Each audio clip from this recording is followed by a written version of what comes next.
We have a really catchy intro music that you probably missed on that. Yeah, that's what everybody's dancing around to it. He doesn't. I want to rap over it really bad. It would probably be bad. You want to rap over it? Oh yeah. Well, I'm telling you, there's a theme song that sounds a lot like. Well, this is a Broken Reel Media production, and you are listening to the Some Things Wrong Here podcast.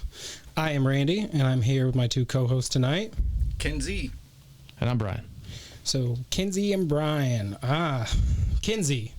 So this is kind of goes back to episode 1, a cultivation of everything coming together, a lot of work behind the scenes. This is all you getting these two gentlemen in here. It's a culmination. A culmination. Well, what did I say? You said cultivation. I meant but culmination. It's both, kind of, if you think about it. It's definitely both. Cut you some slack. But, we have two amazing guests in here tonight. I said we let them start talking soon. We are, but just want to let everybody know before we do, the three of us, when we first started out, we said we were going to do all we could to help people, help veterans and everything. We just wanted to make it clear that the three of us, we have no military affiliation. We are not affiliated with any military entity, and but nope. We are here to help anybody in any way that we can. So with that being said, I am going to introduce Justin and John. Justin, you want to start out? Yeah, well, thank you for having us. I guess you want me to intro who I am? Let's talk about who you are. Here in a second, let's get started with who you are and why you're here. Yeah, so I'm the executive director for the Battle Withen, a nonprofit that provides mental and behavioral health supports for veterans and first responders.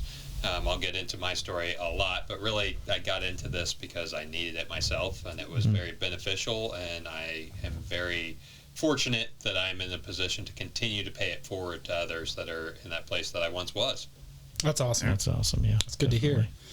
And how about you? I was asked to come here. I mean, that's the best answer you can give. You could say. No, I too have no military background. I was police for 24 years with Independence, Missouri. Okay.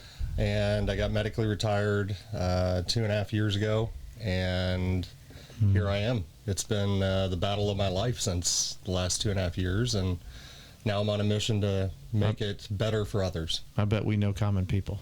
I bet we do. I grew up in Independence. That's why a lot of my classmates. I know somebody else that probably knows some. That's why. How long? Oh yeah. 24 years. And when did you start? 98. Okay, so for about 10 years, you probably knew a guy with the last name Lampkin. Oh yeah, Dave. That's his dad. I was going to say, I feel like everyone checked their statute of limitations. Yeah, it was a cop here. Right. And the 6 degrees of separation. Lumpy is my dad. So he was one of the few commanders that would go out and ride. Yeah. And we had no other command. Well, the other ones were forced to.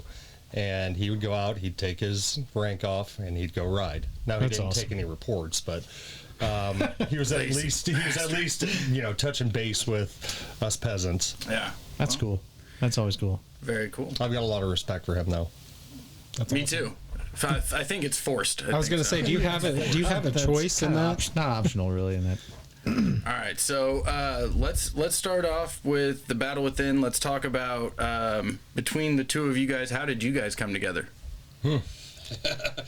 So, I was working at a previous organization, and John was the photographer for the Missouri Mavericks, and we were doing a fundraiser there, and so I was the marketing guy, and they paired me up with John, and I knew right away, like, I was definitely a burden in him getting his day-to-day job done. I've been around, done the marketing thing enough that, yeah, it was kind of keep up if you can. I don't care if you don't.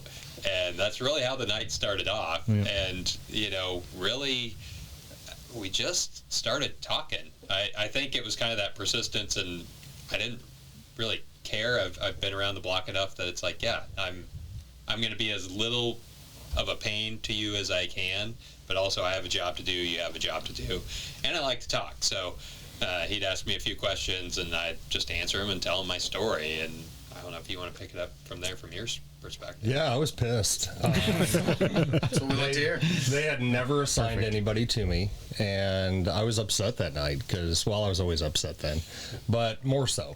And yeah, he just kind of hit a nerve, and a couple weeks later, I ended up going through the program, and Well, actually, no, because that was like in the fall, and then we came back for another deal in the spring. that's right, it was April. And I got assigned to you again, and you were more willing at that point. Well, I knew you weren't a pain in the ass at that point. Yeah. Would you describe it as less pissed? Or as much of one. Less pissed. Definitely less As pissed. much of one. Less pissed. And it was at that one that, because we went back, you had to post some pictures on social media, so we went back to your little office, which was like this little cinder block office, tiny little thing, and we're almost sitting in each other's lap. Wow, And- not like anything. Not like- you know. yeah. Right, not like this at all. Present This is situation like totally comparison. different. And he asked me for the website, and he pulled it up, and I was just kind of surprised because, especially after our first interaction, it was like, wow, we made a long way from here to here. Yeah, and in fairness, there was a lot behind the scenes to that had gone Yeah. on, and I was to my low point, and so I ended up going through the program, and then I started giving back to the program, and I'd been a photographer for a really long time, and we started doing before and after pictures, taking pictures of cohorts, things like that, and I was finding a lot of healing doing that. That's cool. Very cool. It's always good to get lost in your work from Service, time to man. time. And Service will do that. Doing service will do that. Now, you say that you guys met and then you ended up going through the program. Well, can you guys elaborate on the program and talk to us about that? before we start that, let's just talk about what the Battle Within is, Sure. and I how it started, and what all you guys do, and then we can get into the programs that he's gone Fair. through. And So, in 2018, really there was over 100 of us that had gone through this previous iteration and had felt that there were some changes that needed to be made that weren't being made. So we struck out on our own. And, it was one of those things. September 11th has a lot of personal meaning to me. Obviously, there's September 11th. It was also the day that I turned blue and became an infantryman. And then it was also the day that we announced the Battle Within. So lots of meaning there. But yeah, September 11th, 2018, we announced the Battle Within, and it was really this collaboration of over 100 veterans and first responders to use this curriculum that was created by a fellow veteran that was a combat medic and had developed this, as he's now a therapist, to really bring the opportunity to heal to other veterans and first responders who have all raised their right hand and swore an oath and really written a blank check to either their country or their communities. And really, they don't have a determination of how much of that gets how much of that gets cashed. It's up to and including their life, right? And so correct. they've already paid that price. So to really give them the opportunity to heal from that and start on that journey, and not just start that journey, but how do they continue on to it so they can recognize and realize those mental health goals that they set for themselves. Well, one thing I've noticed too is on your website, it seems to be very mental health forward, very focused on mental health. I used to be a correctional officer, and still friends with a lot of them on Facebook. And unfortunately, there's not a lot of programs, especially back where I'm from, for first responders. There's a little more for vets, but there's not enough. Yeah. But you don't hear about things for police, fire, EMS, correctional officers and stuff. And I see all too often, it seems like on Facebook, it's always somebody posting the badge with the stripe, which for people that don't know, means that they have passed away in some way.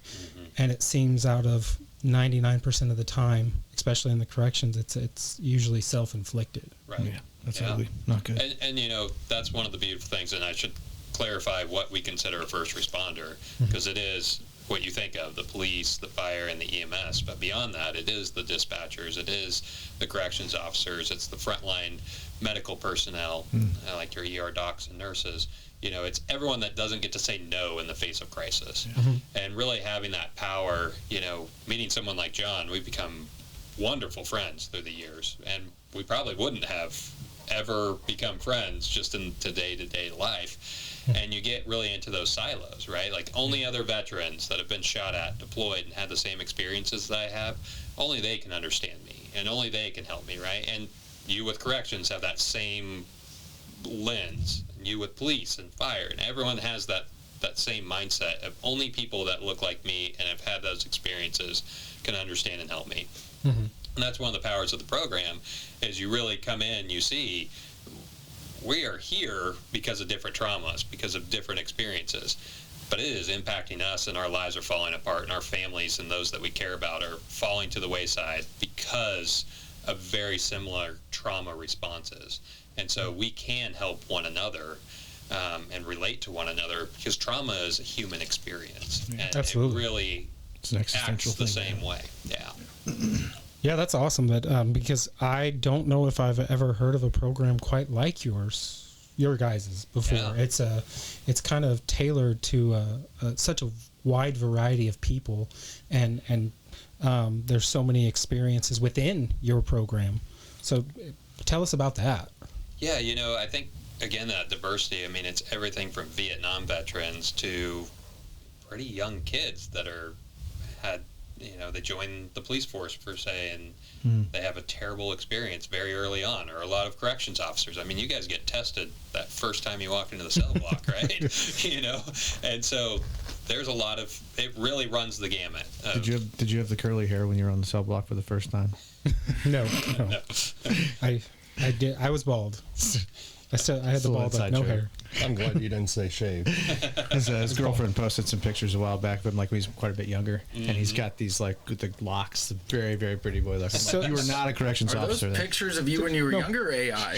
I was just about to say, Brian's our resident elderly. Oh, yeah, whatever, dude. It was AI. That picture was taken like 5 days ago. I was just saying, he was in New Jersey. I was in a Luka Doncic jersey, which he's only been in the league for 5 years, 6 years. We'll talk about that email Over you my got head, from man. that guy, like that was telling you got a lot of money The coming your way. prince from overseas, and you That's sent the all your Nigerian info prince? to. All right, so back to what's times. real here. Yeah. Sorry. No, you're good. Sorry, what was your question again? It's amazing how wide. It's not tailored to just one person. It's a wide array of different people that you offer services to, and then within that, there's even more fine services that you offer. I saw therapy, the canine training. Yeah. What other kind of things do you guys do?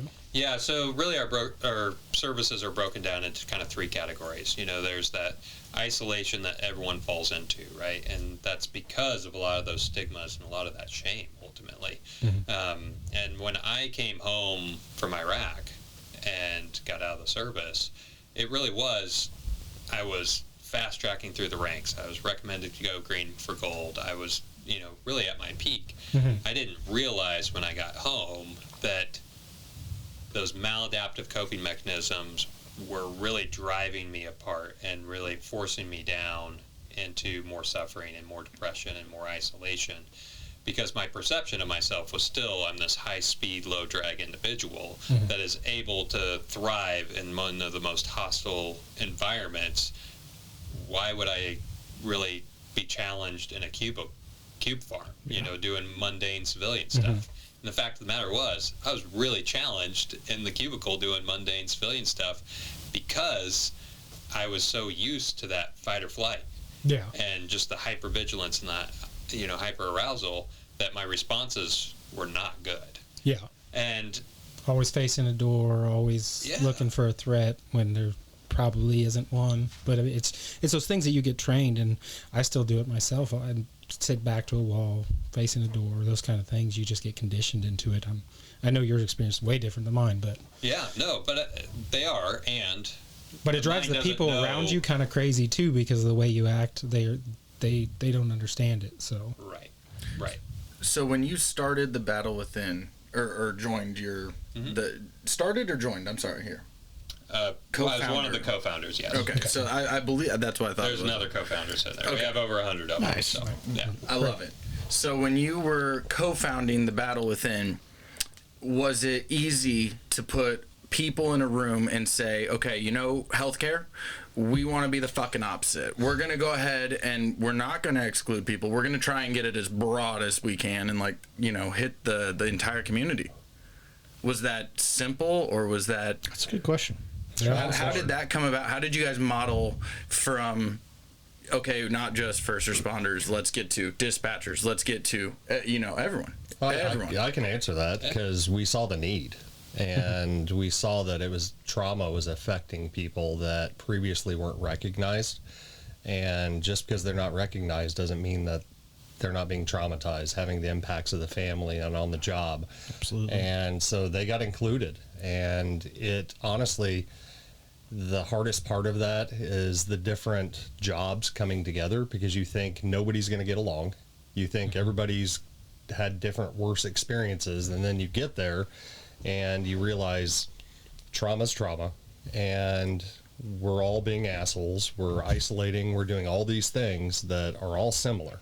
And so once you get past that and you realize kind of everybody in the room is safe for the moment, you kind of start letting your guard down, and it goes well. It really does. That's great. Was there any specific driving point that you guys realized we opened the doors? We need to open the doors as wide as possible, or was it just a generality from the beginning? It was very general from the beginning. As always, veterans and first responders, it's widened as really people have called and said, hey, I am a ER doc. I am a DOC. There's nothing for me.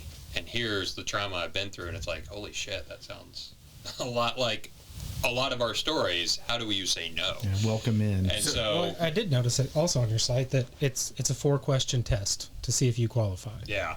So it's not like you got to go through extensive paperwork and waiting periods. I know there's probably waiting lists and everything else, but Sure. It's not like you have to go through this insurance company and this and that and look through jump through the hoops and wait 5 years before you get an answer from somebody. Yeah, I mean, a lot of the barriers to healthcare, really the biggest one, and you hit a lot. There's insurance, there's wait times, there's do I qualify for this program, and those are real. The biggest one is often yourself, right? Do I stack up? Am I eligible?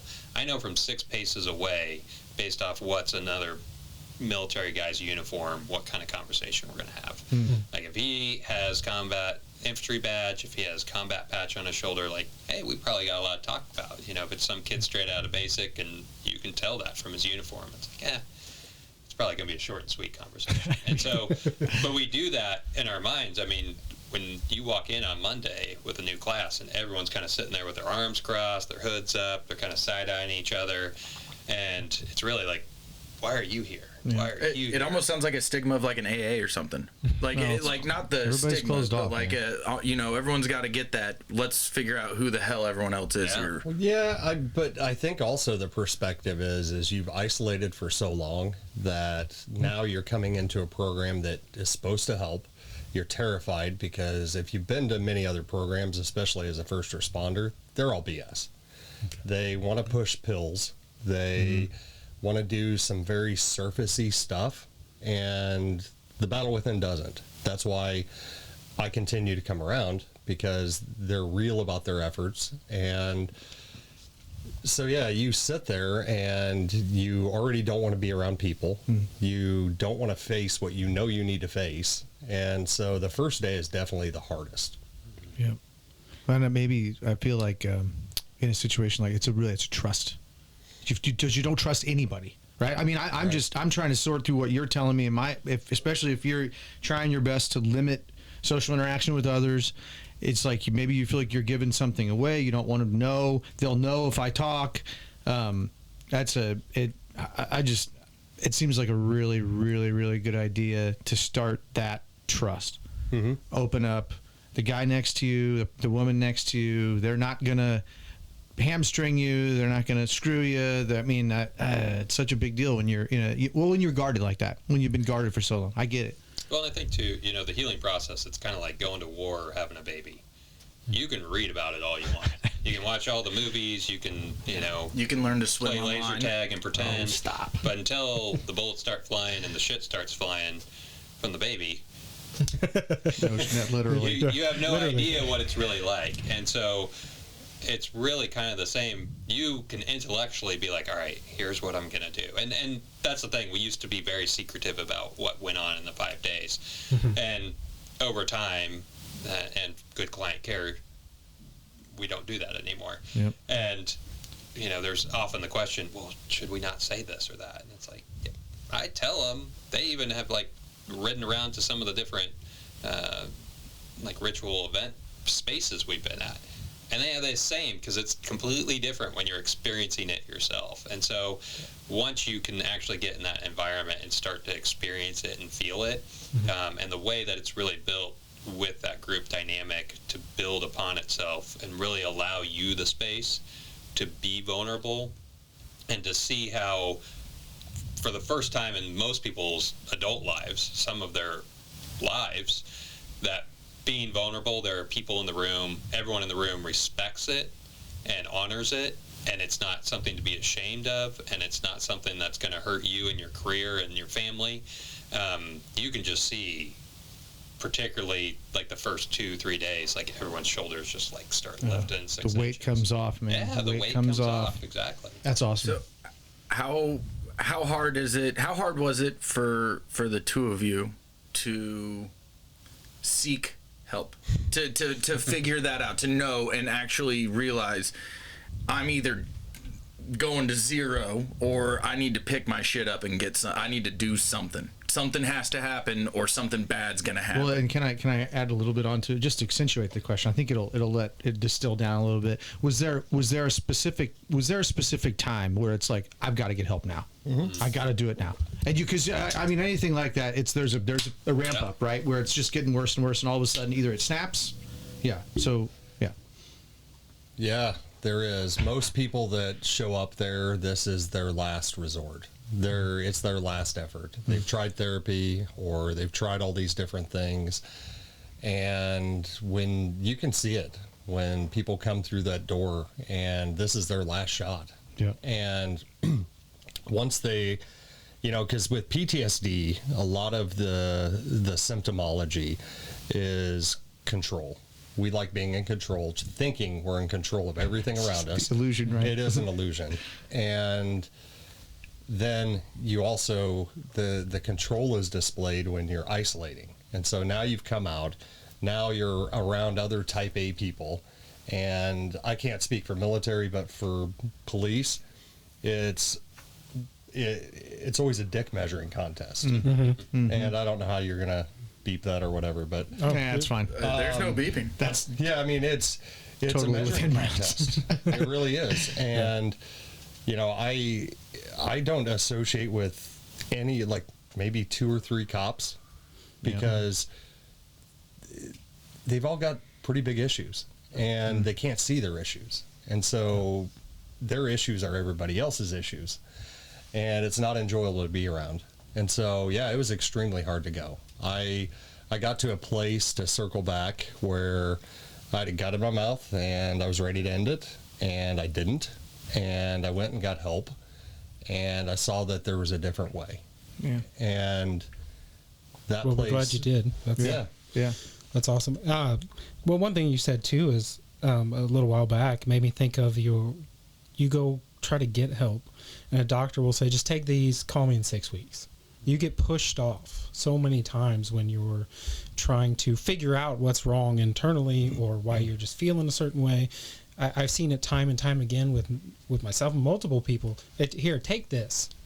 This will make it all better. Call us. Yeah. If it's not working in 6 weeks, just give us a call and we'll send you something else. See, I'm afraid in that situation, the call that the doctor's going to get, it's not going to be the call that they're better. It's going to be that they probably did something bad.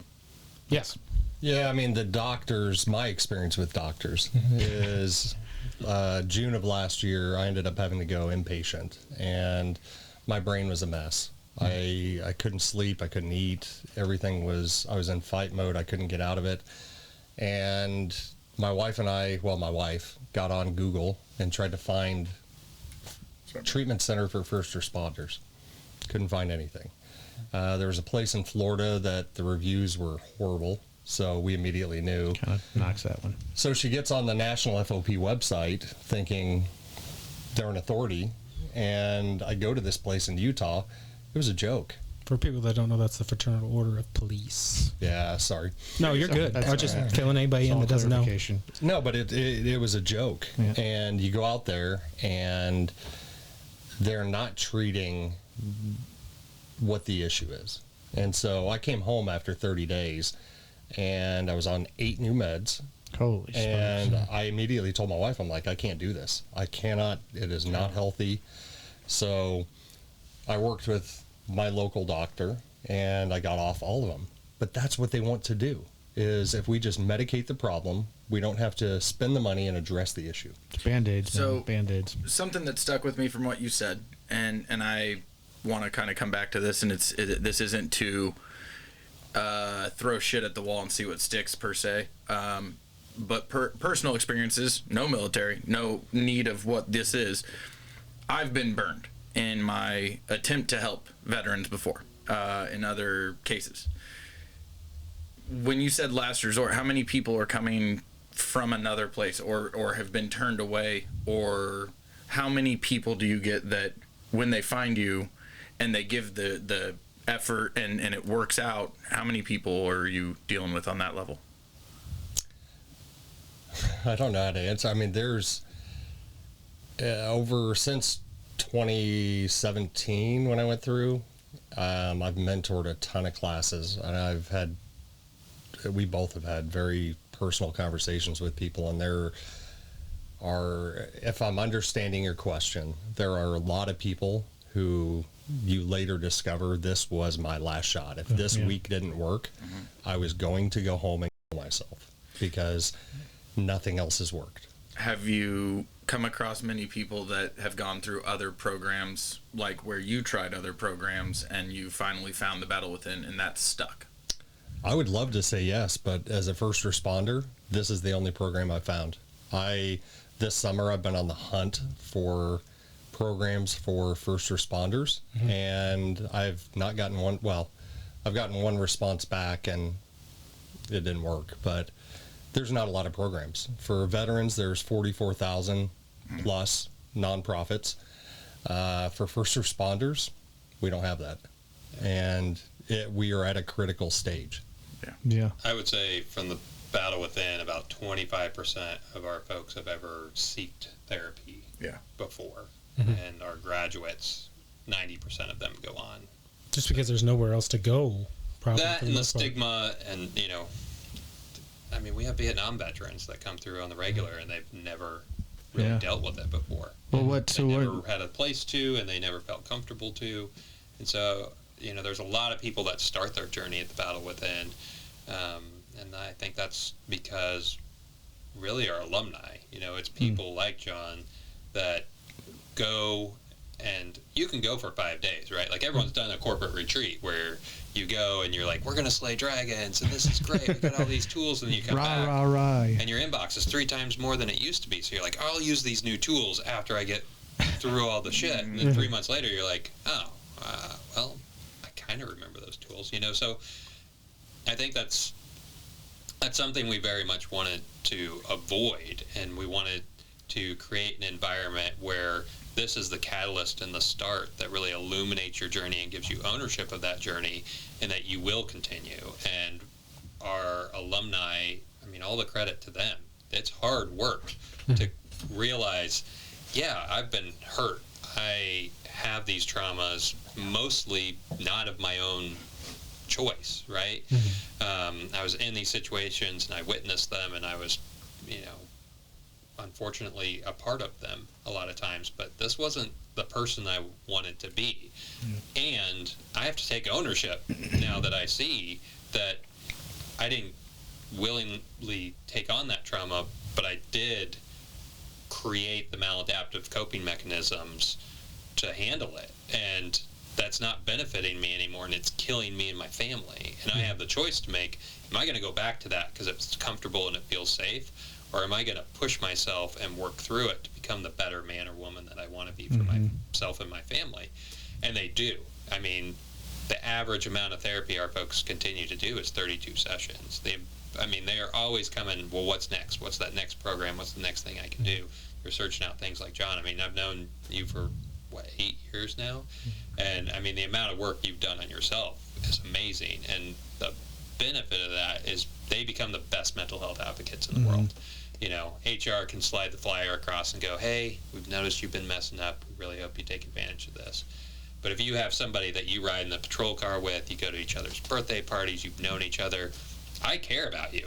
I don't want you to fall in the same shithole that I fell into, because I know how miserable it is, and I'm gonna empathize with you, and I'm gonna be there, because when there is that moment of vulnerability, like that first time John wasn't ready when we talked, but I established myself as somebody, I am safe with vulnerability. I can tell you my story. If I can tell you my story and emotionally regulate, I can probably handle your story too, right? And so I created that environment, and so when the opportunity in his life hit that point where he couldn't embrace the suck anymore, he was open to the opportunity to find that healing. Because you can't, I mean, again, my perception and my reality are two different things. And when that crisis happens, you crash down to that reality and you have no tools. So you're like, what the hell do I do? Yeah. You're open to it. And it's a very small window.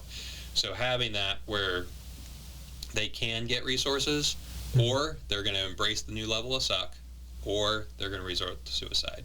And you can see if you start extrapolating that it becomes kind of a staircase, because life happens, right? Yep. You're going to have that first crisis, and then you start embracing that new suck, and then you have the next crisis and embrace it. And you get to that point where you think, nobody understands, nobody really cares, and I'm probably not worth it anyways. Well, what's the point of all this? And that's when suicide becomes a real option. So having our alumni really be those antibodies within their systems, you know, we used to see a lot more, this is my last hope. I'm divorced. My kids don't talk to me anymore. I'm so far into substance abuse. I got kicked out of whatever my profession was because I was screwing up. Now it's, I'm on the road to getting kicked out. I'm headed towards divorce. That's good, I'm man. having trouble with my kids. And it's because of those alumni, not because they go and sing our praises, but because they work on themselves and they become that better person. They become their own spokesman. They become their own spokesman. Like the best advocates, man. And they are that living example. And we've had people call us before and they're like, hey, I don't know what you did to Jimmy, but I've worked with him for 20 years. He's cold. He's hard. I went to dinner with him and his wife, and like, they love each other and they were warm. I don't know what you did, but I need that in my life because my life is falling apart. And that's the best kind of advocacy you could have in mental health, because it's real. Yeah, absolutely. And I think just even us as civilians that have not seen anything, one of the hardest things it is for us is to realize that we are at a low or having a problem. That's a hard thing to admit within yourself.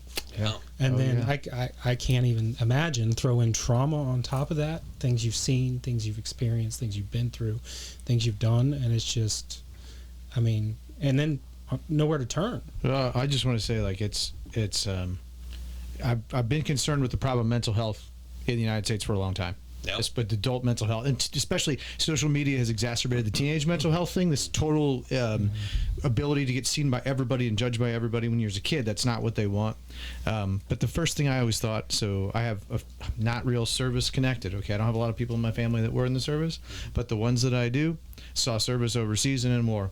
And these guys were World War II, Korea, old cats, old tough cats. Okay, I'm tired. I'm so fucking tired of referring to them as those tough old cats, because they are. No, they are. Okay, but they grew up in a time where if you're a man, there is no exposing of emotion, vulnerability, shame, fear, anything like that. And what's crazy is that just thinking about that in a vacuum, you thought they were tough just because they came back from the service and out of life. No, dude, they're 100 times tougher than you ever even considered, because we didn't give a shit until maybe, was it, you tell me, was it Vietnam where that whole came out of service shell shock was? I mean, shell shock was around World War II in Korea, I think, but Vietnam was where I think maybe the national eye started to turn towards a lot of these guys are coming back with some real problems. Well, I think really, modern warfare changed the way that we send people to war and we bring them home, right? It used to be, really up until modern warfare, that it was kind of a career for most people. It was something that you trained. If you look in history, a knight started as a squire as a child. Like, they were really prepared and they had that community. Now it's 9 weeks for basic training? I mean, we're taking civilians and putting them in. I know that, well, a lot of times it's can be court ordered. People that aren't doing well in life and feel that's their only option to get away. Then you have, people that are going in thinking it's going to be a party and fun, but then you have those people who's family members and they know people and everything. So, I mean, you get such a wide variety, and you throw them together and say, here's 9 weeks, you got it. Something that comes to my mind, though, is you were kind of hitting on, you have no clue what you're signing up for. Because how many times I've heard people on social media, people tell me, you knew what you signed up for. No, I had no idea. I knew that I was going to go on calls. I had no idea that we were going to see and do what we had to do. And then for police to not have any of the mental health resources, even when you ask. And so... yeah, we're in a very bad place in our country with mental health. One thing that I just wanted to ask about too, because it's kind of going to expand the reach. Okay, the need is that you were independent police officer. I have friends that are independent police officers. Their spouses, also my classmates, and it makes my stomach drop whenever I hear about an officer getting shot on duty, getting killed on duty. And I think about my friends who are police officers. I do, but I just get stuck in this thing where all I can think about now is my friend's wife, who was a good friend of mine growing up. And it's the same for service. Especially if you're overseas, you got a husband that's deployed, wife that's deployed, whatever. It doesn't matter. That the sweep of the effects that those things have are so much wider than just the person that they happen to as well. Your whole support system has to go through all that fear, the apprehension. Yeah. Just it's. They say that for every person that completes suicide, it impacts 120 people. And that's just normal civilians. But you got to remember that these are family units that you work in. And so it could be an independence officer, but it's felt no Latha in Lee Summit. I mean, other states, definitely, other countries, possibly. Such small communities, but they're so tightly woven communities. So each loss, whether it be line of duty or suicide or just cancer or normal natural causes, it's heavily impacted. And so this early winter, spring, like the Chiefs Parade, there was that incident, followed by there was some firefighters that passed away, followed by Independence had some shooting. I mean, there was just kind of, and you could just feel it in the community where each one just made everyone kind of shrink a little smaller, and you could just tell that the impact was weighing on everyone with each one. You see that in military units as well, as the casualties pile up. And, it's very hard because, let's face it, these are team sports, right? But they're also life and death sports. Like, if I feel like you're not going to pull the trigger when I need you to, then the easy answer for these commands is, let's just pull that asshat out and put him in the corner. Sorry. Nice. And that's why wants to be the weird kid. That's why it becomes a brotherhood, because it becomes a brother or sisterhood. You got to watch the other one's back with their life. So I'm not going to say anything. I'm not going to say that I'm struggling, because I don't want to be the weird kid in the corner. I want to be kicked out of the family. So we get really good at suppressing. We get really good at taking on drugs and alcohol to numb it. And, we just figure we'll deal with it when we're dead. And so that culture really continues into, beyond your service. We just said something perfect. I would say I've noticed, especially in like the last 5 years, but when have you noticed the big shift in mental health culture, to where it's okay to ask for help? Because like Brian mentioned earlier, back in the day, it's not that it wasn't allowed, it's just you were less of a man if you did.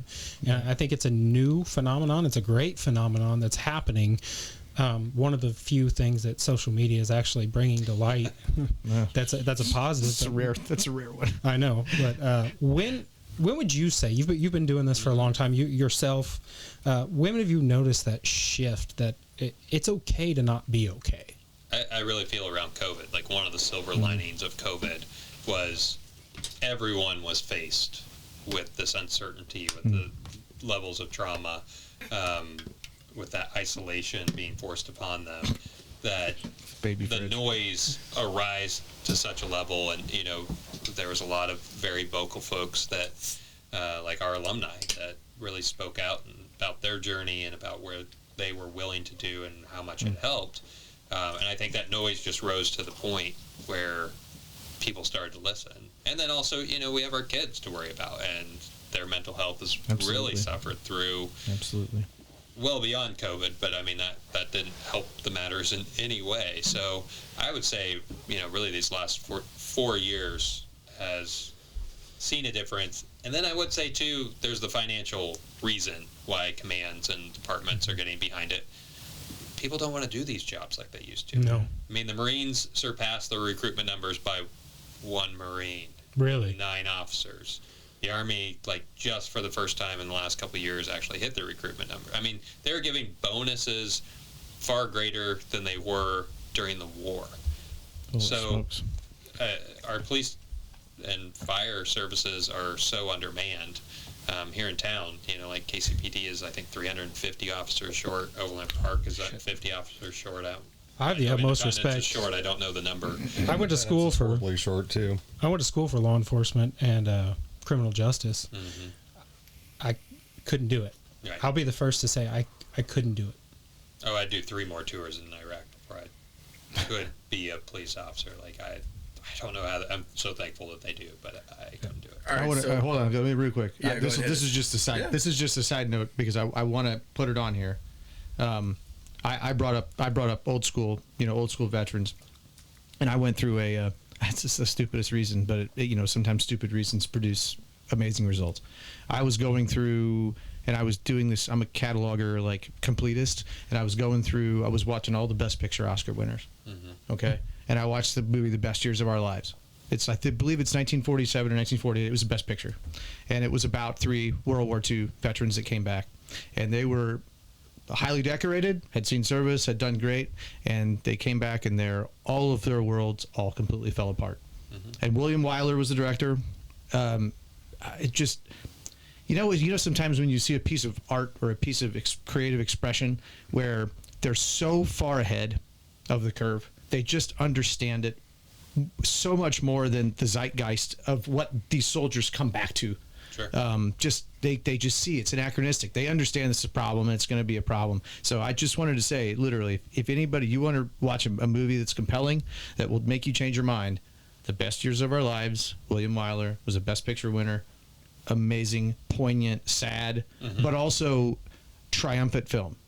Because at the end, really, it's whatever. It's an American movie, so there's an element of rah-rah to it, but they don't hide the shame of what those soldiers came back and faced in their town, where they had every advantage. Where one guy worked for the bank, one guy, they all had wives and girlfriends, and it all kind of slowly falls apart. Yeah. And they all have to build them. You get to the bottom and you build yourself back up.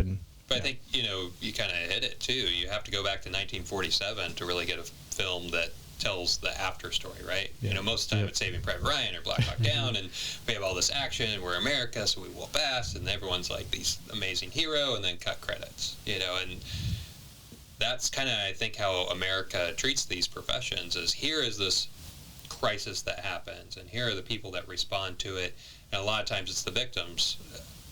So much credit to Kansas City and the United Way after the parade shooting.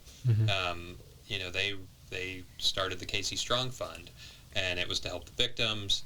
It was to help support the community to really create an atmosphere where this doesn't happen again. And usually that's where it stops, right? Mm-hmm. Because these are the people on the news. These are the people that we need to support. There was 1 million people that ran away from the gunfire, rightfully so. Yeah. There was 1,000 officers that ran towards the sound of the guns to do their job. And I know that really impacted them, because we did support groups right after the event. And it did. But also, in those crises, you have to go to work the next day. You just don't get time off. So you just keep that momentum going. You're just in survival mode until you can't anymore. And usually that's out of the news cycle, and that's when nobody cares, and that's where there's no funding for mental health for these folks. Mm-hmm. The Casey Strong Fund and the United Way actually put money towards their first responders. We're very grateful that they pointed that funding towards us so we can continue to serve. Because, our numbers with first responders have been up all year here in Kansas City. We're adding a new class in January to be able to support that load. That's great. And so, and I think that that realization that the battle might be left when we decide the war is over, or we decide the crisis is over because the next one catches the national consciousness. But for those individuals that answer the call, it is not over. It probably hasn't even started Really yet. just kind of started. I mean, is it really ever over, though, for them? I mean, for a lot of people. So you get help. Yeah, I mean. Well, I mean, even getting help, it's never over. And I'm not doing this poor, pitiful me, but I think it's important to be honest that, in 2.5 years I haven't worked. I want to work, but I don't know what kind of day I'm going to have when I wake up. I don't know what's going to stress me out. I have a dog to comfort me so I can not melt down. Last weekend I'm at Costco with my wife and I couldn't function. I used to be able to walk into buildings with armed people and make decisions, and so it's never over. Yeah. And not to cut anybody off, but we have to start focusing on what's important, and it's the people. Because the people, and I can specifically speak to the Kansas City area right here, are very unhealthy because they're tired. They have some of the biggest hearts I've ever seen. During my career, the things that I saw cops do to help the general public, it bring you to tears, but they're not taken care of.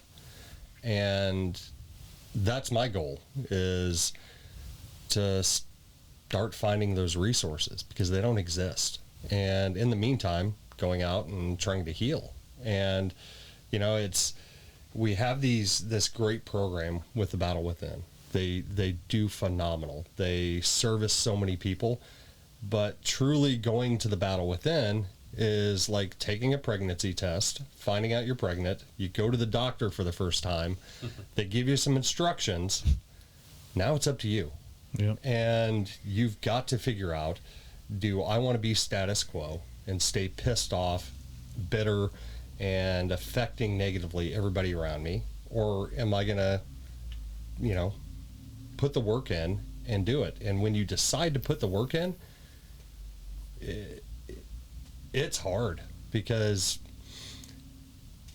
we already have a negative perception about police in this country. Bad. And that really started turning the tide with Ferguson. And, when I just started going to a new church, I don't want to tell a single soul that I was a cop because I want them to know me before this stigma. And you can be a good cop, but it doesn't matter. You're painted by that broad brush right now. Stereotype, man. And it's not an honorable profession anymore. It was. It is to the people serving, but not to the public. I'm sorry. No. Keep going. There's I was definitely just something sitting to there that. zoning out, and I was really thinking of that. And You gave me a great segue. All right, microphone sidebar. Randy, Brian. Yeah. Is there any doubt in your minds that the Battle Within is a good organization? No. All right, fuck this. We're going to switch it up. We're going to flip our thing and reverse it. Oh, boy. All right. I realize we haven't even mentioned George Kittle yet. We don't know what's happening. Well, I'm going to get there, I promise. We haven't even mentioned him. No, we have not. Should we? We're going to get there. He's got cards, I promise. dude. He's got index cards, man. But you did mention that you have a service dog. I do. So could one of you guys explain the services that you offer on that aspect with the service dogs? Yeah, so I was a couple months after getting retired. I had started the process with a completely different service dog organization. I got approved. I was supposed to fly out to New York. And right before I was supposed to go get this dog, I got a call that said an old person who had gone through, their dog had died, so we're going to put them ahead of you, which I respected because they're servicing their prior clients. So this is like August. And in January, they said, we're going to have you out. That's when the new dog. December, I get an email that just simply says, we don't have a dog for you and we won't. Basically, good luck. And I already have PTSD, so I'm thinking about what a piece of shit I am and everything I've done wrong. And it was now a me issue. And ironically, Justin reaches out and he's like, hey, I've got the name of this organization. Give it a try. See what you think. I went through it.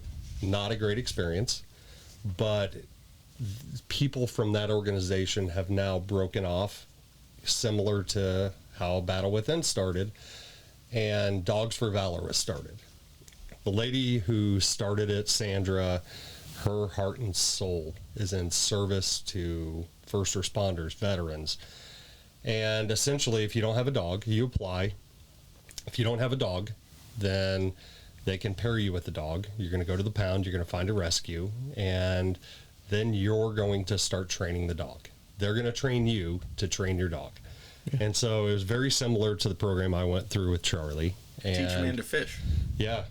And I was terrified because I don't know how to train a dog, and you said you had a background in photography. It sounds like you're qualified. Right. Exactly. And so no, it was terrifying. And now you add in, I have a dog, and then it just, something clicks. And Sandra had told me when I started, first 2 weeks, tether your dog to you. I don't care if you're going to the bathroom, if you're in the shower, the dog is with you. I did that, and what kind of experience was that? I mean, going to the bathroom with holding onto a dog now. I bought this thing I could attach to my belt, and I wore a belt all the time, 24/7, so I could just attach it. But what happened is I was forced to start trusting him, and he was forced to start trusting me, which was a huge thing. I love my wife with all my heart, but to fully trust her is so hard. And so we would meet weekly, and the guy, it's kind of a cool story if I can go into it. Sure. Yeah, absolutely. Red man. So they show up at my house. They're going to do an evaluation and see if Charlie's suitable to be a service dog. And Sandra shows up with this guy named John. John's a Marine vet, and he's Marine and Army. And ironically, he was actually a cop, and he said, "This shit's too crazy," and went back to war. I'm not joking.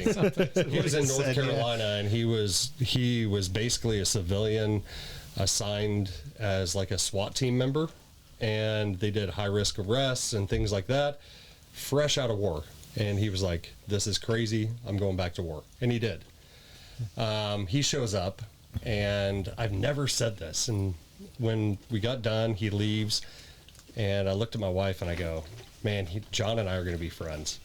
He had a truck the same color as mine, even though it's a Tacoma. Mine's a Ford Ranger, which Ford's superior.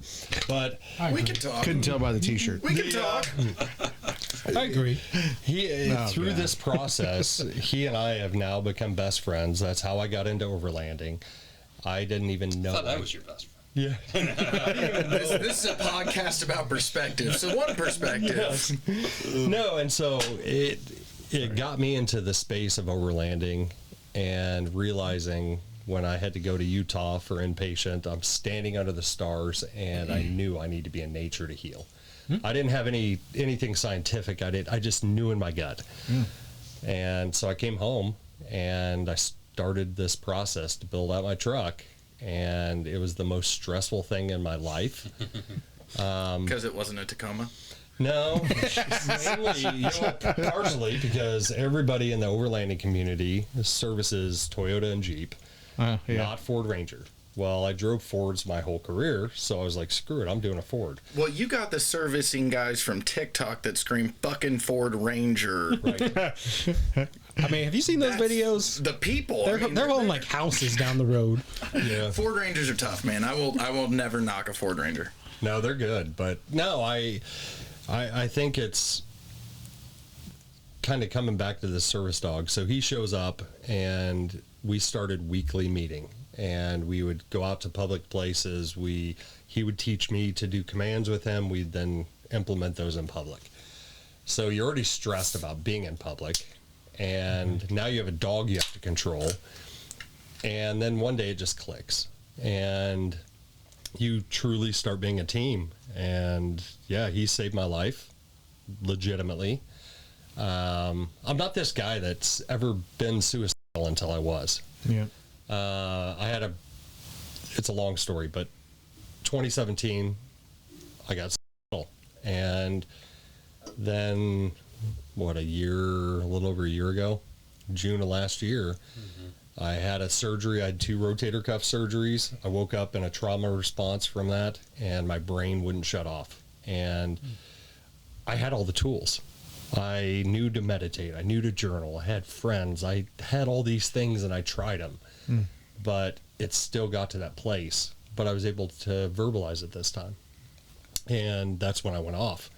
And so having a dog and being able to offer that as a service to this community now, because I know the benefit of it. You know, there's so many BS service dogs out there that people claim they're service dogs. It pisses me off. But when you put the time in, we had 600 hours before we even took the test to get certified. And so once you have an actual service dog and you know what it takes, and then you know the benefit, you know, it sucks. And I'm going to be honest about this. I wish I could open up to my wife the way that I can with him. Sure. I wish I could open up to my kids. I wish all these things, but he doesn't judge. Yeah. You know? Yeah. They love you unconditionally. And so to plug Dogs for Valor, if you have that need, absolutely do it. If it's a want, don't do it. Yep. Well, and that's, you know, John had such an amazing experience with them. And so when, as he said, they broke off and were starting off on their own, for me, it was... Let me stop you. I did not have an amazing experience with that other organization. Okay. I did with the Sam. amazing results that you had and the... Just down the line a little further. Amazing relationships you made with the people that are now Dogs for Valor. Yeah, sorry. I just wanted to clarify that. You're all good. But I mean, it was because for me, it's how can you illuminate that path for people as long as possible?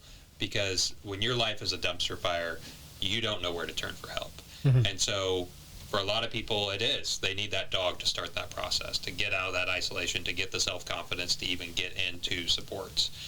But then also, that's not tending to the root causes necessarily. You know, there is still that therapeutic need. And so how can we integrate these services? So in April, we brought the Dogs for Valor program within the Battle Withen and started that integration. And so now you do have where you can get through these dogs, people to really reclaim their lives and prepare them for that journey, whether it be through the Revenant Journey, our 5-day program, or through the Frontline Therapy Network that we've yet to talk about, but really continues with that structured support through a therapist to help you work through those traumas and truly implement those skills that you learn and those tools into your daily life. Because, you know, we can all go off for a 5-day vacation. I say vacation, it's the hardest thing you'll ever do. But this 5 days away, and then how do you come back and implement it and actually create that habit and create that new structure so you can have that new life? And so really, as we continue to build out this ecosystem and illuminate that path for as long as possible, we're really allowing people to be able to come in and have that experience of, oh, these are my burdens. Oh, I do have to own some of them. This is who I could be without those burdens. And here's how I actually implement making that happen, because I desperately want to be that person for myself and my family. Do you have a known number of how many people you, we'll say, encounter through your system each year? Yeah, so since 2018, we've served 450-ish people through our Revenant Journey 5-day program. Okay. About 1,000 people through our Frontline Therapy Network. And we currently have 9 dog teams that we've graduated as the Battle Withen, and I think there's another 8 or 9 currently in training. So it continues to grow. You know, we continue, as the word gets out, continue to have more people apply year over year for Frontline Therapy Network, more applicants for our Revenant Journey classes, and they fill up very quickly, and that's our goal of how do we grow the organization, because again, that window of opportunity is small, right? And the biggest barrier is, well, it might be a month or 3 months out for a class. Well, then you've learned to embrace the suck, and do I really need to go through this hardship, or I'll just wait till it gets hard again? It's like he talked earlier, there's a short window. When you're ready to get help, you need to get help, because you either finish it, you complete suicide, or you have a very short window where you're open to the idea of exploring what I need to do. And when I've seen it, when people are not given the resources or they're put on a wait list, they shut down. Yeah. And that's what's scary. There's no hope there, man. No. So we kind of touched on the Revenant journey. Is there anything else you guys want to add to that portion of the service you offer? I'd really just say that it's really steeped in ancient warrior culture. It is steeped in. We've gone to war for Millennia. Untold, and they are communities that used to go to war. There would be a long march. There'd be a long boat ride. There was a lot of time to process together. And a lot of times these were people that had been brought up from childhood in the art of war and also preparing their mind for war. We don't do that now. I know from bayonet drills what makes the green grass grow, and it's blood, blood, blood. I know that if the machine gunner gets shot in the face, the dead gunner drill to roll him off and take over the gun, because that's what needs to do to function in my job. But at no point do they ever prepare you for, hey, your buddy just got shot in the face. What do we do with this? You had to shoot someone in the face. How do you handle that? And so we're very unprepared for these traumas in our modern day society. And the Battle Withen's Revenant journey really helps you process and kind of have that basic training for that return home.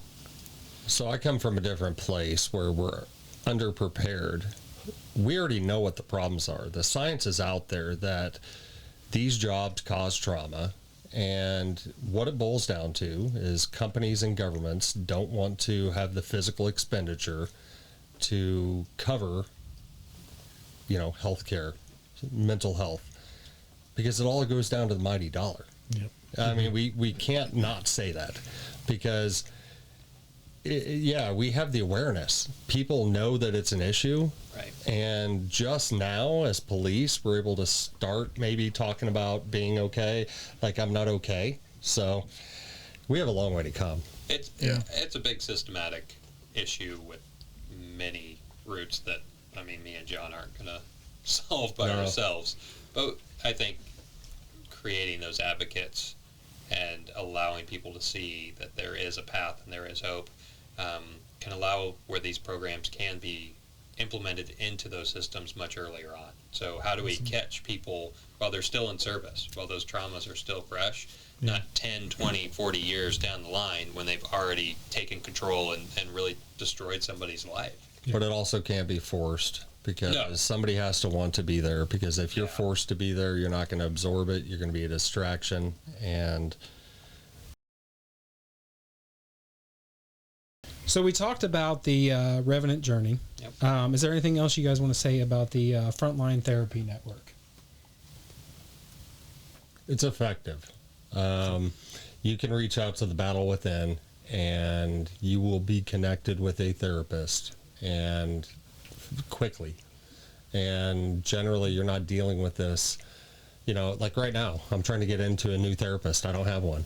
And it's been months because I'm on wait lists. I was on this wait list. Well, now the new scam with everybody, therapist-wise, is they don't want to go through insurance.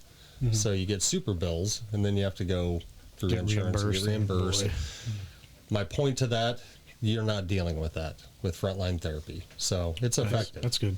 That's really why that happens is we vet a pool of clinicians, because we've all tried, well, not all of us. If you've tried therapy, it's like blind dating at $120 an hour to find that therapist. Right. Yeah. And so we vetted that pool of clinicians, and instead of just handing you a list and saying, good luck, find the one that works, we actually do the interview with you. So we're matching you with the right therapy and the right therapist that fits your needs.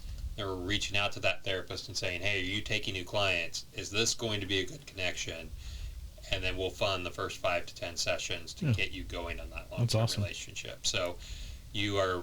So it's a more personal process than just, hey, fill out this form, here's a list, have fun. But I mean, good luck. That's I think the thing missing in healthcare, and particularly in mental health, is you are isolated and feeling unworthy and uncared for, and then let's put you into a system, right? Mm-hmm.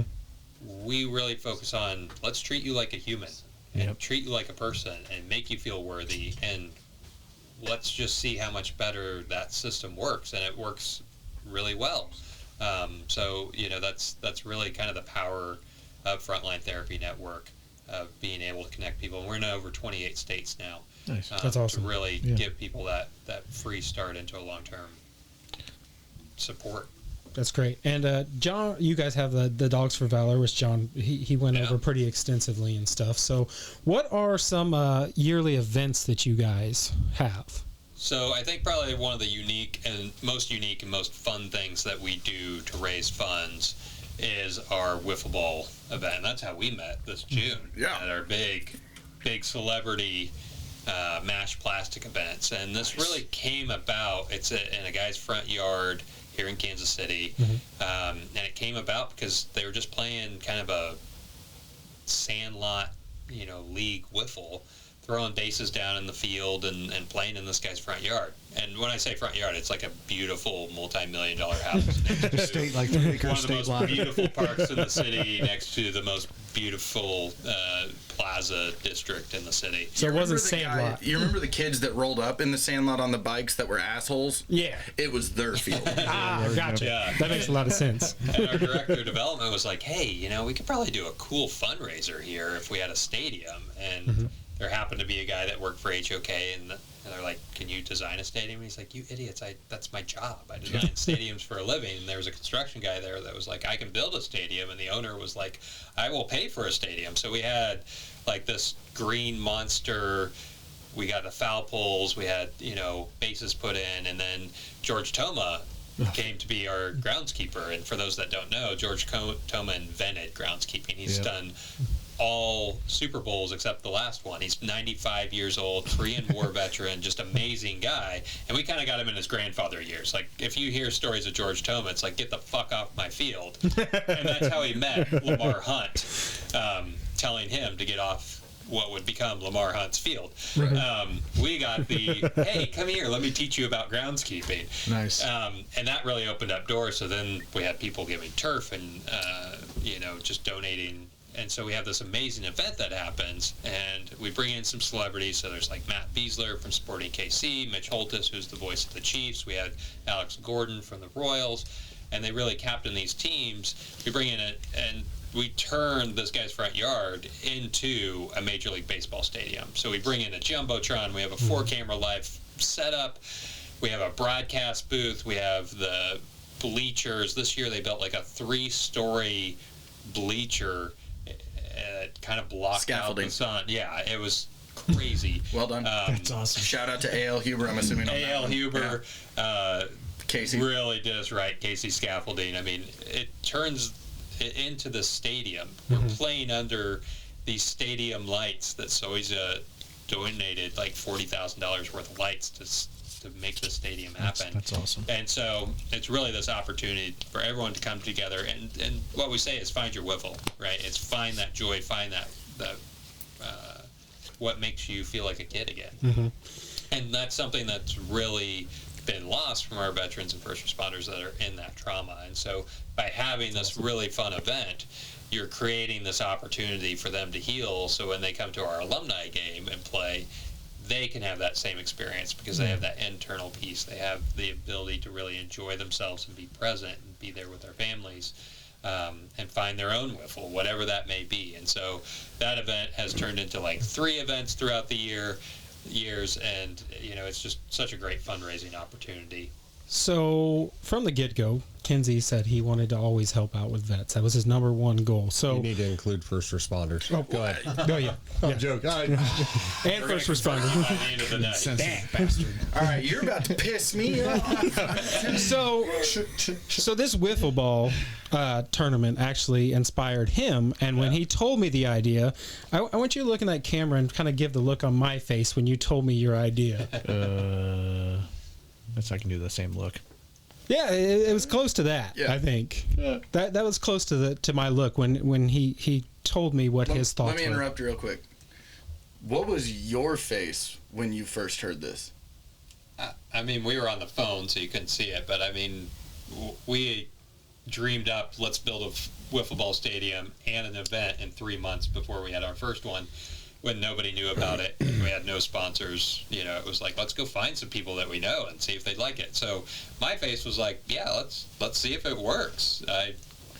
So what are we seeing if it works? What is your idea? George motherfucking Kittle. So there's a reason why you chose him of anybody, especially being somebody that is a rival to our hometown, the Kansas City Chiefs. Yeah. Why him? I have now had multiple people come up to me after watching Receiver and say, dude, you're like an uglier, fatter George Kittle. Like, that's you. You're the weird guy talking to yourself over here. Like, you're the ugly George Kittle that's like not as athletic. And how does he tie in with veterans? I mean, he's just a tight end for the San Francisco 49ers. He got involved with an organization out there called TAPS and does great stuff for them, and is someone who is down to earth. I mean, he knows he's good at football. There's no argument. There's no fight there. We're Kansas City. We obviously think we're good at football too. That said, we don't think. We have a couple. We do have a couple of. We have a couple of data points. The last 5 Super Bowls tell you. But that's maybe George Kittle is a goddamn good football player, but he's also a humble human being who seems to come down to earth, be part of the real people, and also he's aware that there's a problem. He seems very aware. Well, I did a little bit of research even, and he gives tickets to veterans every single game. These cards, dude. I do have some cards. I mean, every single game he has tickets set aside for veterans and veterans alone. I don't have tickets for George Kittle, but this is this actually is pretty fresh off of B2. This was flown for me for the continued work I'm attempting to do for veterans. From a guy who heard this and said, "You're fucking crazy," but I got you. We like it. You're nuts, but we like it. So that's going to be my 2 tickets to the start of the Kittle process here. So what are we doing? What is going on? Oh, we want George to be our featured star for the for our team that we want to see happen at the 8th annual Match Classic. We're putting in an offer to George Kittle, but we're sending him some things, right? Yeah. So let's start with what we're offering. We're putting a care package together. We're going to be sending something out. Some pretty awesome things. So I have a few things right behind me. So let's pull those out, get those up, show the camera. Let's see what we got. Here is item number 1 that is going to be sent off. Okay, and then there you go. So Justin, what do you have for the people here? Tell us what you got. I don't think he knows yet. If you My mic's got. So we have a poster that's going to be sent out to him. This isn't a poster. This is a super nice canvas. Yes. Poster is something I put in my dorm. Absolutely. So a canvas Lumbered my bed in the dorm room with some patches on each side. Yeah, and a beautiful B2. Beautiful B2, and it's the 13th and 339th Bomb Squadron, George and Claire Kittle, the Battle Withen, immense respect. Yeah. That's beautiful. Yeah, absolutely. Very cool. So that's going to be sent out to him. Yeah, that's a gift from the boys over here at the Battle Within. And then we have something else. Yeah. One of my personal favorite planes. Oh, this is my favorite plane. Now, actually, let's give this one to John to hold up so that the other guy can admire here.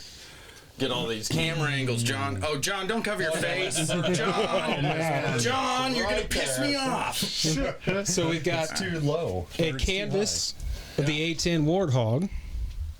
Which is every infantryman's favorite airframe. Like, That's awesome. Oh, my God. Those guys are amazing. Now, here's the fun thing. I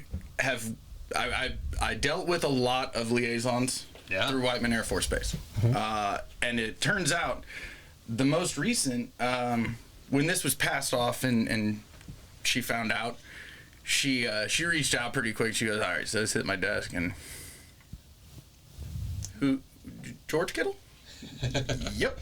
She goes, I took my son out to San Francisco last year for his birthday, and it was his 21st birthday, and we went to a San Francisco game, and Kittle's his favorite player. you have whatever you want. And I said, I have whatever I want. She goes, no, let me clarify that real quick.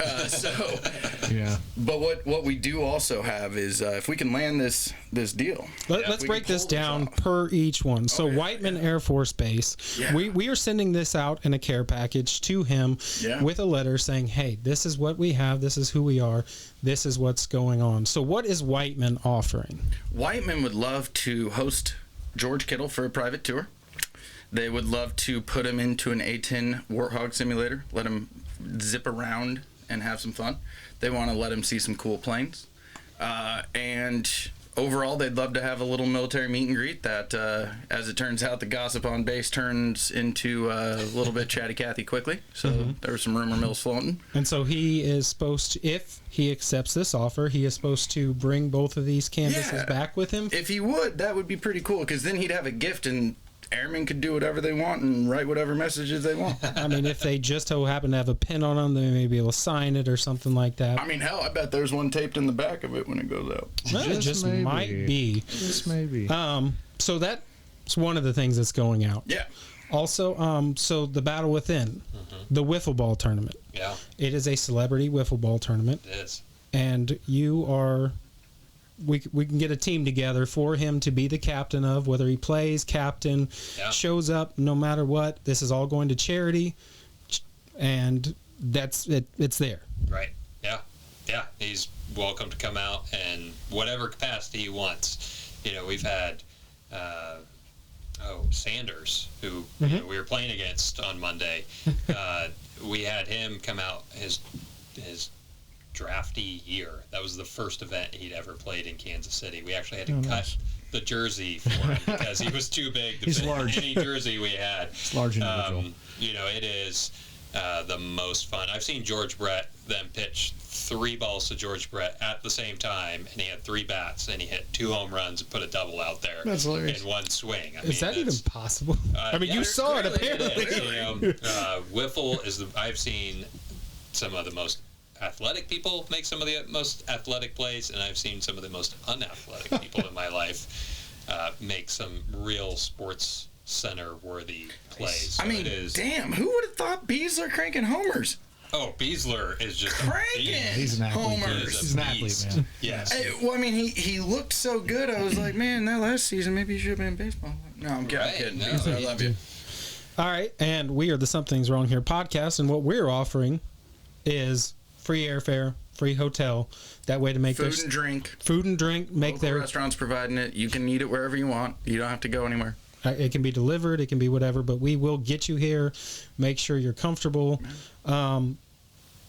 And with us, you know, we would love to have a sit down at a professional studio, and you know, just go over what his experience at the base, the tournament, everything else. That's all that we would really like out of it. We are not monetized. We are not making a dime off this. If we ever do, it will be donated to the Battle Within. That's what this episode's for. This is what it's about. It will definitely be going back. But like I said, we are not getting anything from this. This isn't a scheme of any sort. We're in a bedroom that is converted into a 5-person podcast studio right now. And Ken-Zee, tell us about your flag. So this was, again, and what's going to happen with it. This came off of B2. This was flown by... I won't say the names because I don't know if I want to say names on here, but it was flown by a friend of mine. And he heard this idea, and he called me fucking crazy immediately, and then said, "Yeah, I'll do it." No problem. We've all said that. So, at least you're honest. Yep. You know, through weird experiences in my life, I've met people that have put me into a weird network of connections across walks of life. To the point of this podcast, you know, running into someone that I don't know directly, but you had a face and I couldn't place it, but I'm starting to put some pieces together. Yeah. A lot of things are just out there if you know how to ask, who to ask, and how to do it. And I wasn't joining this to make money. I wasn't joining this to monetize and sell ads. I don't. You know, it'd be cool to tell you about all these companies and make money, but it truthfully, it doesn't matter if we do, because if we do, we're just going to give it to people like you and people that we believe in to make the world a better place. Because I'm just a dirtbag behind a microphone with a flag and some pictures. I got a question though. Why do you care enough to do this? My dad taught me to do right, and my mom did too. Don't get me wrong. Sorry, shout out to mom. But my dad taught me, you know, you do right by people. And my dad is he's never met a stranger. And I pulled off of the highway, going home, and I had a guy that. All right, here's the piece of shit in me. All right, you guys want to hear the truth? I pulled out my wallet because I'm that sucker and I'm not good with money, and if I have cash in my wallet, I usually look to the smallest bills and I want to throw it at somebody that I think needs it. And, you know, every time I go to Aldi, I'm not getting the quarter out of the card. I don't fucking care. I went to pull out a 5 and I pulled out a 20 and I handed it to the guy. And okay. No drugs or alcohol. And he goes, no, I'm saving up for an apartment. I live in the church over here and I'm saving up for an apartment. Awesome. That's awesome. And he goes, yeah, it's just tough because no one fucking cares. That's what he said. He looked right in the eyes and said, no one fucking cares. It's probably a guy in his 50s. And I gave him a 20. I didn't mean to.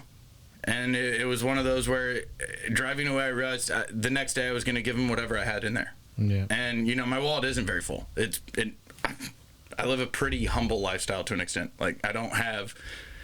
I'm not driving Corvettes and whatnot. I drive a, you know, lifted truck. That's old. Here it is.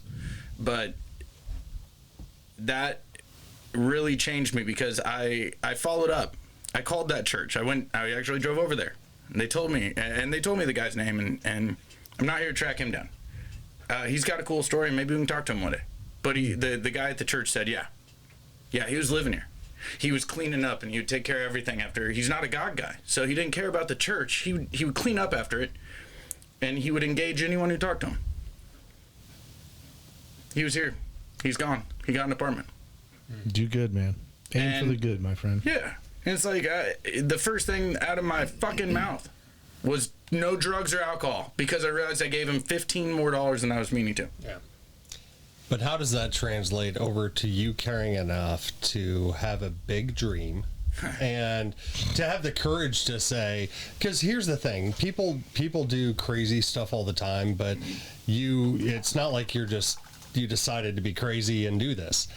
Why do you care enough to bring a guy like this, try to bring a guy like this here, which I'll say this, his airfare's getting paid, every expense is getting paid, everything goes to help veterans and first responders. Like, that's a no-brainer if I'm some rich football player. But why? I want to know how that translated over to, hey, I'm going to start helping veterans. So I love that you're quizzing our friend Ken-Zee here. The veteran thing is because I realized that it is, you know, I've gone through a lot of questions in my brain, a lot, and I've struggled. I went inpatient on my 34th birthday. It's the worst fucking night of my life. 48th birthday. Nice. There you go. And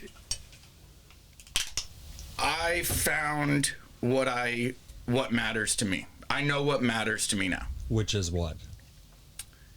Summarize. That I've surrounded myself with the most near perfect experiences that I can. And I have found the person that matters to do that with. I don't need the fancy house. I've got one. I don't need a new car. I've got an A to B. I don't care about any of that shit. And I watch that person selflessly donate herself and get run through the ragged course of life on some of this shit. But she still picks herself up and puts herself out there every time. And she doesn't have any military background. Her dad is. That's awesome. It is the people we've sent out in the world to do what we need for our fucking comfort. For us to sit here and take things for granted. People go out and serve their fucking country. People go out and serve their country. Different ways, different places.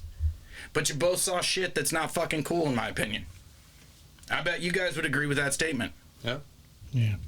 And I don't fucking control anything. I'm just a dirtbag behind a microphone right now, man. I mean, I might kind of tear up. Like, my parents built me. I don't need more money. I don't need a bigger house. I want to go travel the world more, but I know who I want to do it with and where it matters to me. So whatever fucking happens, happens. I know what matters to me. That's why I got my answer. And you want to know what I realized? Veterans are the most selfless people that are asked to do everything, that are sent over there. Yeah. And then they're the only ones that come back to this country and say, no one fucking cares. And I still see people drive by every time. I've been a fucking hypocrite. I've done the roll up the window, don't look, just pay attention. Everyone has. And it's fucking awful. It's fucking awful to know that that's where we're at. We're gearing up. We're ramping up for a fucking whatever conflict is about to occur in this world that we can't control or predict. And all I'm thinking about is how many of my friends are going to come back fucked up this next time? How many of my friends am I not going to be at this table with that are your age? Or your age, you old fucking fart. That fucking old George. Like that really that won't pretty light this week, really. You know? Can I say, it's like, I really think that it ties back to what you said earlier, which is, and you both alluded to, which is when you go and you sign up for a police academy or you enlist, you think you have an idea. They tell you what you're going to face. And maybe they're telling you the truth in a material sense, in a realism sense, but it's everything underneath the surface that you can't know until you live it. And that's the worst. I mean, I can't speak for it, but I'm pretty sure that's the worst shit. Can I argue something real quick? You can always argue. I'm willing to bet that the actual job description of either of these guys and why they're with the Battle Withen now ever matched up to what they actually went through. Oh, I don't think you can put words on what their job description was when they signed up and said, this is what I would like to do. And for the monies you'd like to give me to do it or whatever it is. I don't know. I don't think either of these guys would say, oh, yeah, their description was always just, the case. I don't know. I did routinely lift 40 pounds. Did you work long shifts? You will work long shifts. Oh, yeah. No, I'm sorry. I want to segue back to what you were saying because I think it's important because I also want to know why every game he sets aside veteran tickets because, from what I know about NFL players and their tickets, they have to pay for these tickets. Mm-hmm. And so he's out money. I want to know when you get him on because there's no risk for him. Yeah. And we've tried to make it that way.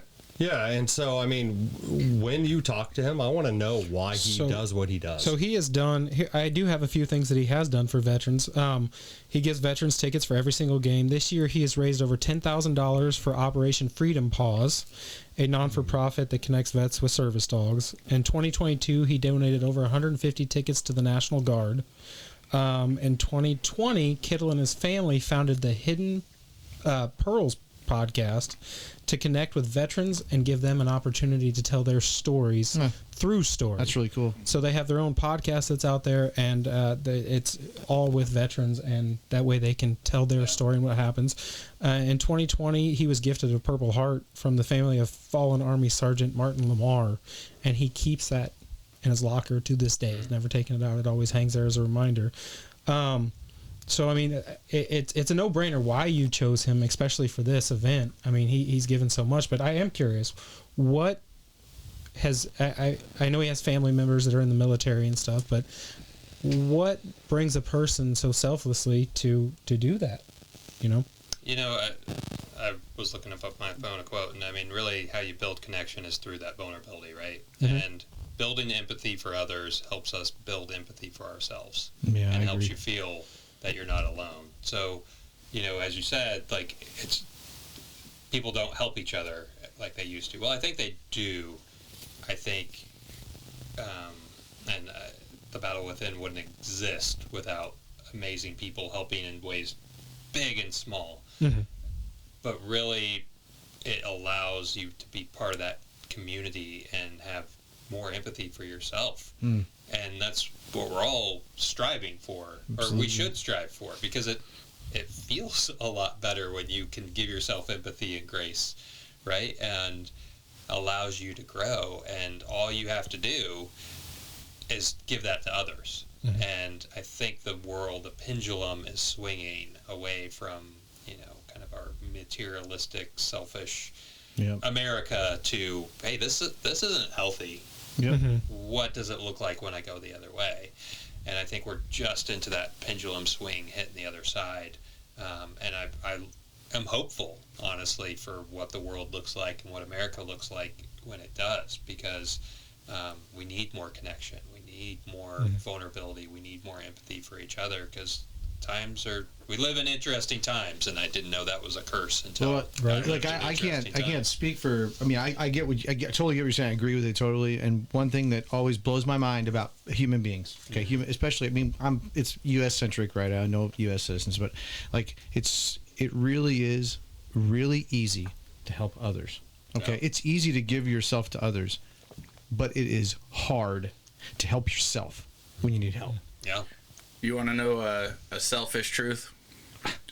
One of the manipulations that I think could happen in this is if we could pull it off if George Kittle were to come to Kansas City. What position does he play? Tight end. Okay. Come Does on. anyone know any Kansas City tight ends or podcasters Never heard of them. that could possibly boost this even further? Right? Would it be any possibility to call out another Tony Gonzalez isn't podcaster in around Kansas City, or podcasters, or tight ends? I love John, any of because these? John and neither of us like sports ball. And we've had a conversation before, so I know this answer, but I love your expression, because it would be mine if I was sitting in your position. I know, I'm who the hell would be that person in Kansas City? Yeah. You might recognize the name. There is a podcast called New Heights, and it's done by two brothers.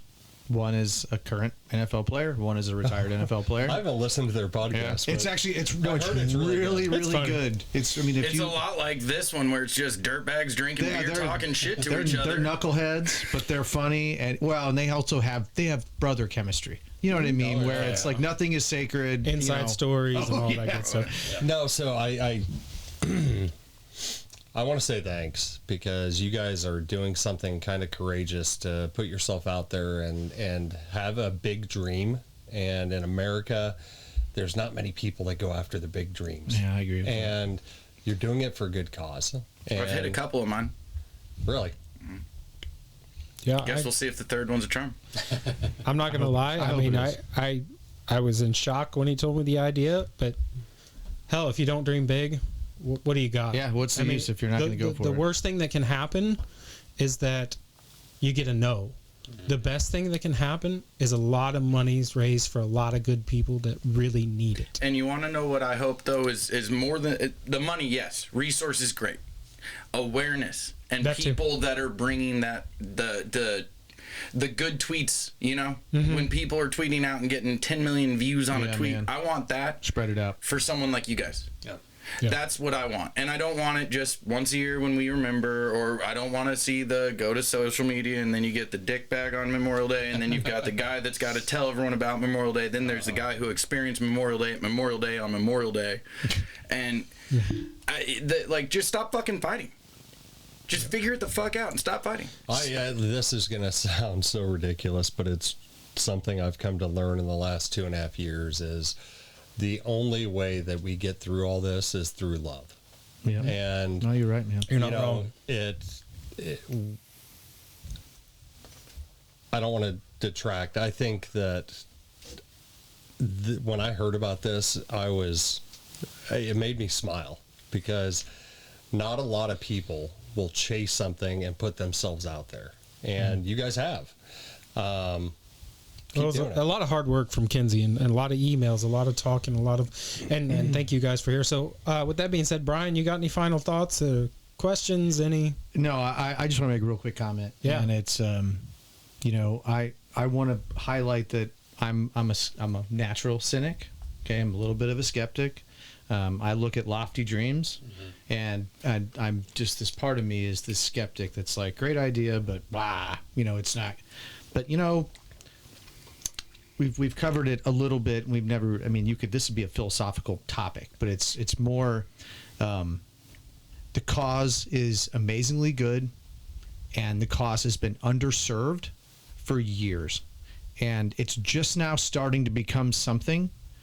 I don't want to say legitimate, okay, because it was legitimate before. People had the problem legitimately. It was just the resources just weren't there. It's now an outspoken issue. To be exposed for everybody, and it's not hidden anymore. And as far as I'm concerned, any more exposure, any more resources, any more awareness towards first responders, towards military, towards ER docs. I work in healthcare, so it's like ER docs, nurses, anything that gives them something, an option that they don't have, go for it. That's aiming for the good. You want to talk philosophy? Aristotle said we should aim for the good, and that's aiming for the good. And I told Justin, I don't know if you remember this, but I said we're gonna shoot for the fucking stars and maybe crash into the moon.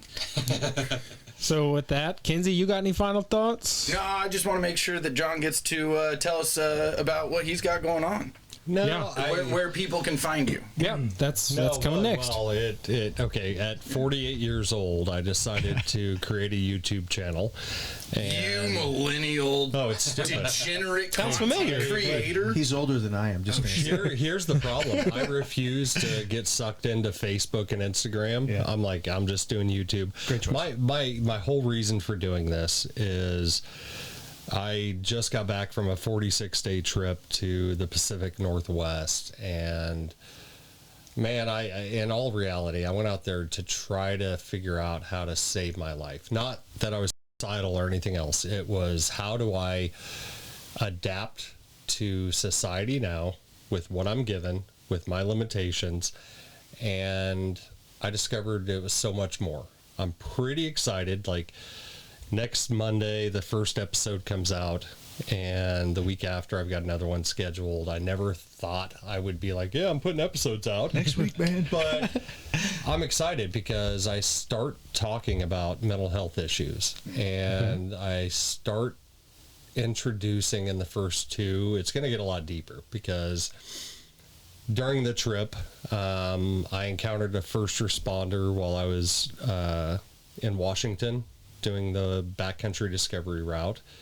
We were about an hour and a half outside of a town, and he was sitting there on a shelf road getting ready to kill himself. And fuck, man, for me to be there it shouldn't have happened, because there was a forest fire that made us skip a section. We had a screw in our tire that morning. We plugged a tire for the first time on the trail. Butterfly effect. And we Absolutely. got there. So what I realized is that this thing is bigger than all of us. I'm not going to go into it. If you want to look at my channel, it's Healing Trails Overland. I am learning to edit video. It's pretty okay right now. I'm proud of the stuff I'm putting out. That but means it's great. No, I wish my hardest part of this channel is getting over myself to be able to tell the story that needs to be told, not the pretty version that everybody wants to hear. Yeah. Because I did 46 days, and here's the reality. Until I was about 2/3 of the way in. I was so in my head, checkpoint to checkpoint, a lot of the time, I couldn't appreciate what was around me. Yeah. And that's okay. I documented that. But the hard thing is, I'm going to tell the honest story of my 46 days. So if you want to look, Healing Trails Overland. Yeah, I don't have much out right now, but in the coming weeks, I've got a bunch of stuff already posted that I'm terrified about. That's what we'd like to hear. Hey, I'll make sure to get it in the show notes. You were there for a reason, though, to help that person. You were there for a reason, and I wanted to just circle out really, really fast, is that you made a mention earlier that outdoors is where you wanted to be. You don't know why. You don't know it just felt like that was the right thing. I know the science. No, yeah, of course. But I think what maybe for me, and it's probably different, but when I'm outside on a dark night with stars in the sky, or when I'm looking at a vista of mountains, you realize really fucking quickly that the world does not revolve around you. Mm-hmm. You are such a small piece of this symbiotic mass where things go wrong, yes, but far more things work together and go right than go wrong. And hey, you know what? That day, you were there to make sure it went right for that cat. And I'm not saying that because I want accolades or anything else. I'm saying that to highlight the problem that I am in the state of Washington. I've been removed from law enforcement for 2.5 years, and I'm coming across somebody who is in our profession, who is suicidal. The first responder aspect of this has been grossly underserved for a long time, and that's what my channel is. That's awesome. I'm going to try to find resources and highlight what's working and what's not. Yeah, So that's awesome, man. we'll see how it goes. That's we're doing the same. Hey, I'm happy. We're happy to plug it, man. That's awesome. You know, I just wanted to say thank you to you guys for helping bring awareness to this issue and to the folks that it impacts, and also, you know, dreaming big. It's a deep well of need. And If I listened to everyone that said no, so I think, you know, it's really, we're still playing catch up, like I said, from guys from Vietnam. Yeah. And I don't know what the next event's going to be. Parade shooting, natural disaster. There's another hurricane on the way. Terrorist attack, war. But I do know the people that are going to have to face it. And I do know that the traumas that it's going to impact on them. And much like how America spends a whole lot of money to prepare for war, it is up to people like you all to help prepare them for the return. And so I'm very grateful on behalf of our people for the effort. It's not us. It's you guys. Hey, I think we'll say thank you. Yeah, but thank it's you. not possible without support Thank you. and without Thank you. financial support from folks like you. And, you know, I think that's, everyone can do that for our cause, for any cause that you're passionate about that makes the world a better place. You are the driver to make the world a better place. So thank you guys for your efforts in doing that, and you're dreaming big. someone's got it. Yeah. Final shout out, real quick. Michelle Orpin. Yeah. Thank you to her as well. She's huge with the Battle Withen. Justin's right hand woman. She's on our development team, and she is part of the Let's Connect people with means and resources and money to make amazing things happen for some outstanding people. Yeah. Definitely. Yeah. All right. So with that being said, thank you guys for being here. Thank you for telling your story. Thanks again. Thank you, Ken-Zee, for dreaming big. I mean, without you, none of this would be happening. You know, Let's do a follow-on broadcast at Wiffle. Yeah. With live cast. Yeah, and I definitely want you guys also to be knowing that you're going to get invited back in time to the Sweatbox here. So thank you guys for participating. Thank you guys for turning this 4-top into a 5 with us tonight. Yeah. With that said, Awesome. Hit that My intro, first 5 cent. outro. That's first 5 cents.